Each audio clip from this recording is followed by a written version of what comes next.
We all like to play games with very high resolution and textures.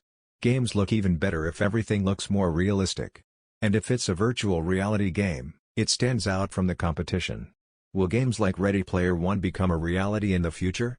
In today's video, brought to you by students of the Cluster Innovation Center, we discuss the past, present and future of virtual reality gaming. They were a lot of fun. Players had to rely on their imagination to fill in the blanks. 2D games were limited in their ability to create depth and a sense of three-dimensional space, which limited the player's ability to fully engage with the game world. Additionally, 2D games often had limitations in terms of visual and audio design, which made it more difficult to create truly engaging and believable worlds. As technology advanced, so did the games. With the advent of 3D graphics brought a whole new level of realism to gaming. Players could now explore virtual worlds and interact with them in ways they never thought possible.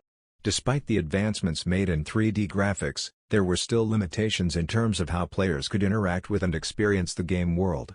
In 3D games, players were still limited to a 2D screen, which prevented them from truly feeling like they were inside the game world. The transition from 3D to virtual reality games was driven by a desire to create even more immersive and realistic experiences for players, and by the advancements in technology that made it possible to create more convincing and believable virtual reality experiences.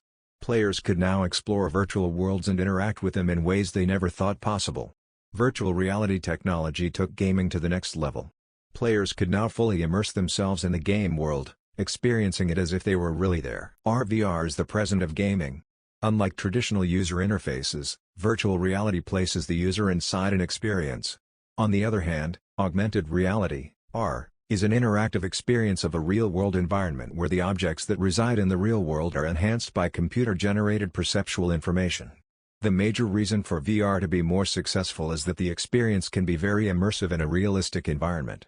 It could be similar to or completely different from the real world because everything is simulated using computer programming. The future of gaming is the metaverse. This is a virtual world that is not just a game, but a place where people can work, play, and socialize. It is a new frontier, where the possibilities are endless. The metaverse can be used to create virtual reality experiences that are more immersive and realistic. This can include games that are designed specifically for virtual reality headsets, as well as games that use the metaverse to create virtual worlds that can be explored using a VR headset. The technology that will enable the metaverse to come to fruition is still under development and will require significant advances in areas such as virtual and augmented reality, 5G networks, and blockchain technology. From 2D to 3D to the metaverse, the evolution of gaming has been nothing short of amazing. We can't wait to see what the future holds for this exciting industry. It's important to mention that the concept of metaverse is still in its early stages and the technology for this is still not available for mass consumption, but it's being developed by big companies like Facebook and Epic Games, with the idea that it will be a new frontier in the future.